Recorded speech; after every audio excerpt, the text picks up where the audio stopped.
The periods or the menstrual cycle are a vital part of a woman's reproductive life.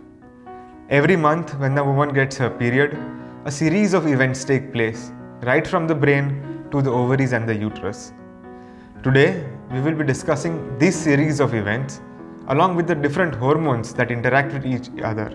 And based on that information, we will discuss the medicines or the drugs used in infertility treatment. Hello, I'm Dr. Jwal Banker and welcome to Basics with Dr. Banker. On this channel, we regularly discuss the various aspects of fertility and infertility, so make sure that you subscribe. The menstrual cycle involves a series of changes in the ovaries and the uterus that make pregnancy possible. The ovarian cycle is responsible for the formation and the release of eggs, while the endometrial cycle is responsible for preparing the uterus for the fertilized embryo. Many different organs are involved in this process. These are the hypothalamus, the pituitary gland, the ovaries, and the uterus. Along with that, another important mechanism involved is the hypothalamo-pituitary-ovarian axis, which connects these organs. So initially, the hypothalamus releases a hormone called GnRH or gonadotropin releasing hormone. This hormone acts on the pituitary gland, and because of this action, the pituitary gland releases hormones called gonadotropins.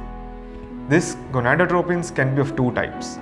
First is FSH or follicle stimulating hormone, and second is LH, which is called luteinizing hormone. Initially, based on the pulsatility and the frequency of the release of GnRH, the pituitary gland releases a hormone called FSH. This FSH released from the pituitary acts on the ovaries via the hypothalamo-pituitary-ovarian axis. Because of the action of FSH on the ovaries, the follicles which are present in the ovaries start to grow. These follicles eventually release a hormone called estradiol. Estradiol is a very important hormone which has two major roles. First is that it prepares the endometrium for the implantation of a fertilized egg.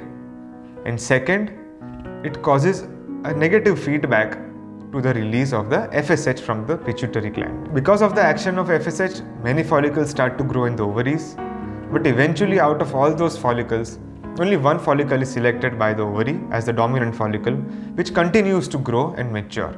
Once the estradiol levels rise, it causes a negative inhibition of the release of FSH, and then the pituitary gland releases a hormone called LH.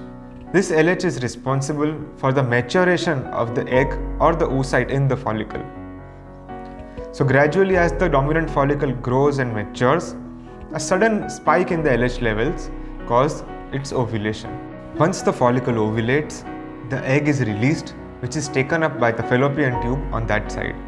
The remaining of the follicle is now converted or gets transformed into a structure called corpus luteum. If the egg which is accepted by the fallopian tube is fertilized by the sperms, then an embryo forms and this can implant into the endometrium. The corpus luteum releases a hormone called progesterone, and this helps support that pregnancy.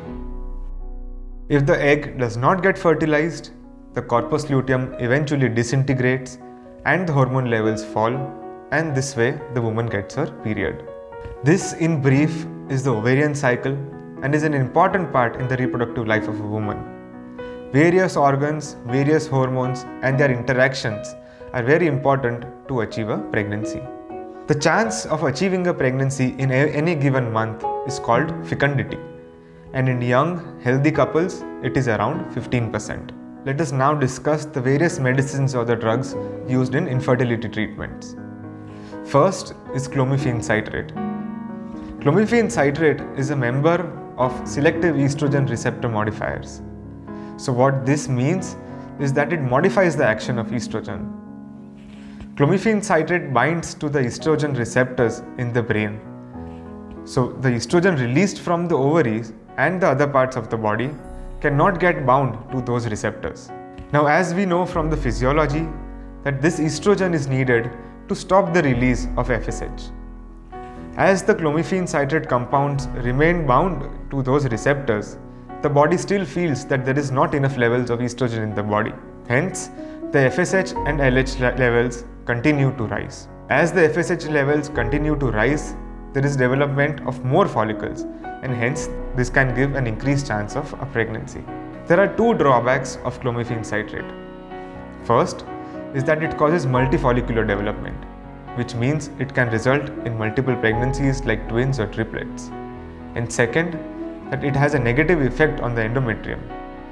But overall, it is a cheap and a safe medication and is widely used in infertility treatment. The second compound is letrozole.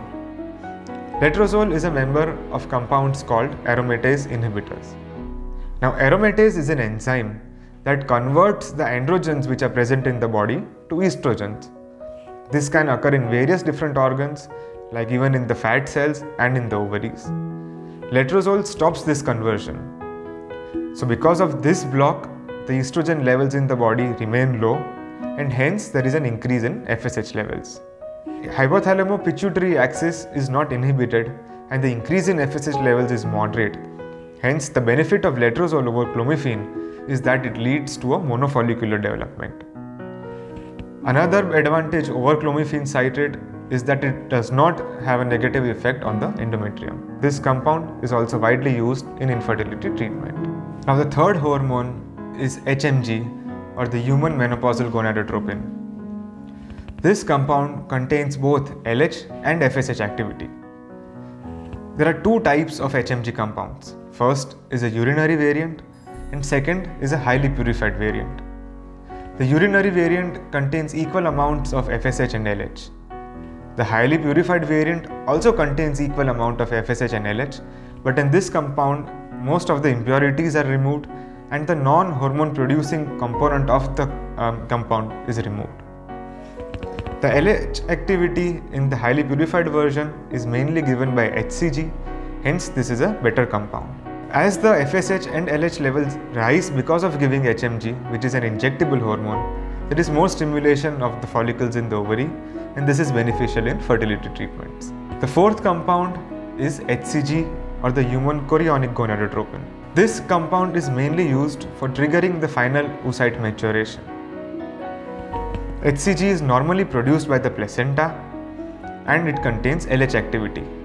So because of this LH activity, it can cause ovulation and can help in fertility treatments. The fifth compound used is FSH, or the follicle stimulating hormone. Now this hormone directly is available as an injectable medication.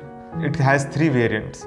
First is the urinary variant, second is a highly purified variant in which most impurities are removed, and the third is a recombinant variant, which is called recombinant FSH. This recombinant FSH is made exclusively in the laboratory by selecting specific genes, and hence it has high purity. This FSH given directly stimulates the ovaries, increases the follicles, the number and the size, and is also widely used for fertility treatments, especially in IVF. The sixth compound used is called GnRH analogs. Now basically these are two types of compounds. First is the GnRH agonist and another is the GnRH antagonist. Agonists are compounds which, when bound to the receptors, cause stimulation of those receptors. So GnRH agonists bind to the GnRH receptors in the pituitary gland. When the GnRH agonist bound to those receptors, the pituitary gland initially releases the hormones FSH and LH. This is called a flare-up response. Because of this response, initially there is a rise in the FSH and the LH levels. But this compound remains bound for a longer period of time. So eventually these receptors get exhausted and then there is downregulation of these receptors, which causes a fall in the FSH and the LH levels. Both of these, the flare-up and the downregulation actions, can be used in fertility treatments. The other compound is the GnRH antagonist. GnRH antagonists bind to the GnRH receptors on the pituitary gland, but instead of the initial flare-up response, it directly causes downregulation of these receptors and stop the release of FSH and LH. The GnRH antagonist is mainly used in fertility treatment to stop the premature ovulation. The GnRH agonist has two functions.